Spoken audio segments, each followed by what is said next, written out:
유튜브 시청자 여러분들 반갑습니다. 얼음사이다입니다. 최근 갑자기 이재명 경기도지사의 이름이 거론되고 있더라고요. 무슨 일인지 한번 살펴봤더니 놀랍게도 최근 이재명 지사가 엮여있던 한 재판에서 유죄 판결이 나오는 바람에 당선 무효, 즉 도지사직을 상실할 수도 있다는 그런 소식입니다. 자, 이재명 지사는 얼마 전 직권남용 및 공직선거법 위반 혐의로 재판에 넘겨졌거든요. 그런데 1심에서는 무죄가 떴어요. 그러니까 운이 좋았던 거죠. 그러나 2심, 즉 항소심에서는 일부 유죄 판결이 나온 것입니다. 자, 이재명 지사는 예전부터 가족 간의 어떤 불화로 많은 논란이 되고 있었던 인물인데 그 중에서도 친형 강제 입원을 지시했던 사건이 특히 문제가 된 것입니다. 이에 대해서 허위 사실을 공포한 혐의로 이제 2심에서 벌금 300만 원이 나왔고 대법원에서 이 형이 그대로 확정되었을 때 이재명 씨는 이제 도지사직을 상실하게 되는 겁니다. 자, 인구 1000만의 경기도지사 자리가 한순간에 날아가게 된 거죠. 자, 사건을 정리하자면 다음과 같습니다. 지난 6.13 지방선거를 앞두고 한 TV 토론회에서 타 후보는 이재명 후보에게 형님을 정신병원에 입원시키라고 하셨죠? 라는 질문을 했습니다. 그때 이재명 씨가 뭐라고 대답을 했냐면 빨간 빗줄을 쳐놨습니다만 저는 그런 일이 없습니다 라고 답변을 했는데 바로 이 부분이 문제가 된 겁니다. 2심 재판부에서는 이런 발언이 공직선거법상 이제 허위사실 공표를 한 거다, 거짓말을 한 것이다 라고 판단을 내렸다는 겁니다.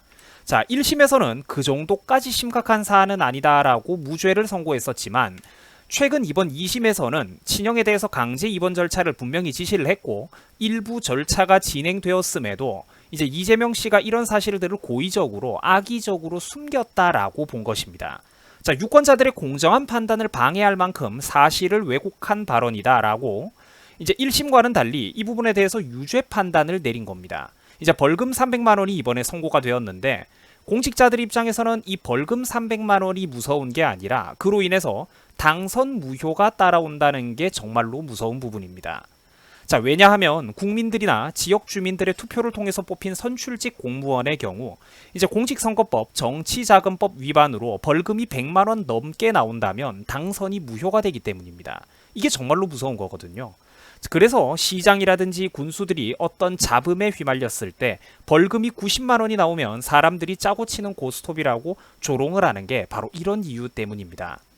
자, 어쨌든 그로 인해서 이재명 지사의 정치 생명은 바람 앞에 촛불 신세가 되었고 이재명 관련주라고 하던 주식 종목들조차 오늘 오후에, 그러니까 어제죠, 정확히는 어제 오후에 마이너스 28% 거의 하한가에 가깝게 폭락을 해버린 상황입니다.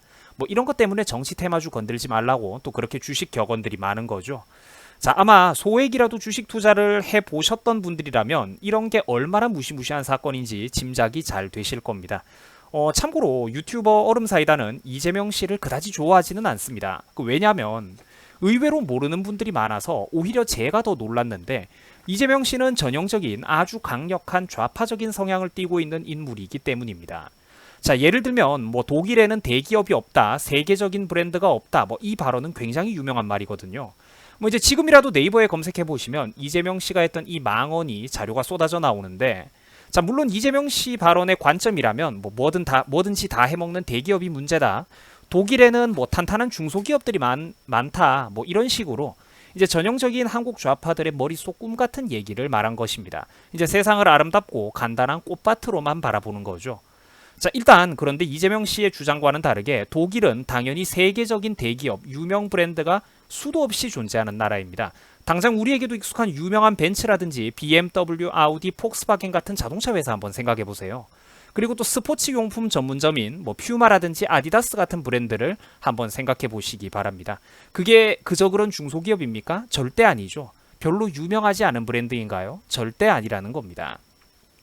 미국도 그렇고 일본도 그렇고 선진국, 산업 강대국들은 모두 그 나라 안에 유명한 브랜드, 우량 기업, 제조업체들을 여러 개 보유하고 있는 나라들입니다. 이제 세계적인 경쟁력을 지닌 훌륭한 기업이 나라 안에 많아져야 국민들에게도 안정적인 일자리가 제공될 수 있다는 거죠. 중소, 중견 기업들이 대기업으로 성장하는 걸 발목 잡는 것은 다름 아닌 한국의 정치인들입니다. 기업인들을 국가 경제의 동반자가 아니라 탐욕스러운 부유층으로 매도하고 가진 자들을 죄악시하는 사회적인 분위기. 뭐 뜯어먹을 거는 없나, 세금 더 조질 거는 없나, 꼬투리 잡을 것은 없나, 감시만 해대기 바쁘죠.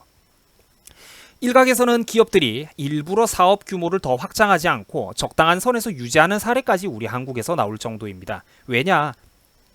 사업 규모가 커지고 대기업으로 성장하는 순간 행정 규제나 감시가 엄청나게 많아지기 때문이에요. 자, 독일에 대기업이 없다라는 소리는 그 정도로 하고, 이재명 씨는 평소에 포퓰리즘, 즉 국민들의 환심을 사기 위한 선심성 복지 정책으로도 유명했던 인물입니다. 이제 청년 기본소득 이런 거는 뭐 유명해가지고 다들 한 번쯤 들어보셨을 텐데, 쉽게 말해서 젊은이들에게 공짜로 용돈을 뿌려주겠다는 소리입니다. 근데 결국 이런 것들이 왜 문제가 되냐면, 문재인 정부의 소득주도 성장하고 결국은 비슷한 말이에요. 최저임금만 올리면 다 같이 잘 사는 사회가 올 거야, 서민들도 여유가 생겨서 내수 경제가 활성화될 거야 라고 이런 꿈같은 소리를 했는데, 현실은 어땠습니까? 인건비 감당이 안 돼가지고 수많은 자영업자들이 몰락해버렸죠. 내수 경기는 저하되고 대학생들은 알바 자리도 경쟁해서 들어가는 시대가 와버렸고, 일자리 자체가 귀해져 버렸습니다.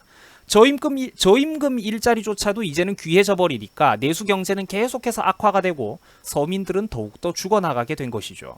인건비 감당이 안 되니까 살아있는 시장 경제가 어떻게 반응을 했습니까?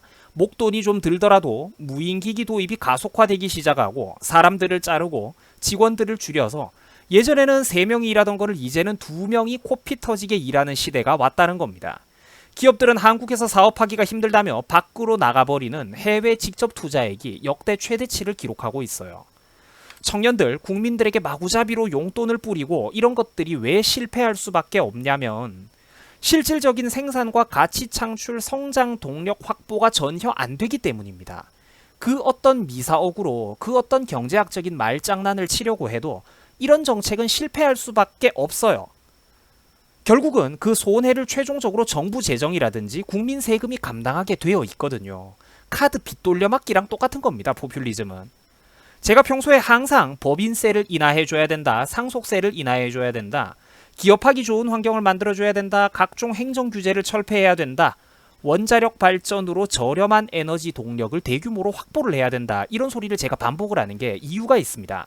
정말로 지금 이 화면에 적혀있는 이 몇 줄, 단 몇 줄의 글귀들이 정말로 우리 대한민국을 최소한 지금보다는 잘 사는 나라로 만들 수 있는 유일한 방법 중에 하나이기 때문이에요. 몇 안 되는 방법 중에 하나라는 겁니다. 이게 정말로 이렇게 해야지만 대한민국이 잘 살 수가 있다니까요.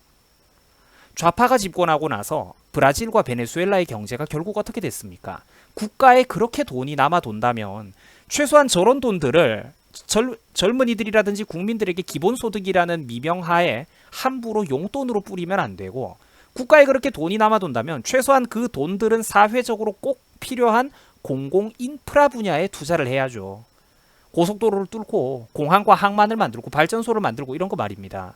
하다못해서 한국 같은 경우 반도체 품질 검사 기계를 도입하는 데 쓴다든지, 해외에서 핵심 기술 특허를 사온다든지, 알짜배기 기업들을 인수한다든지, 4차 산업 대비 비용으로 쓰는 것들이 100번 이득이라는 겁니다. 하다못해 대한민국의 군필 남성들의 보상 및 처우를 개선해주는데 저런 국민 세금을 쓰고 취업 가산점 등으로 보태주는 게 훨씬 이득이라는 거예요. 왜냐?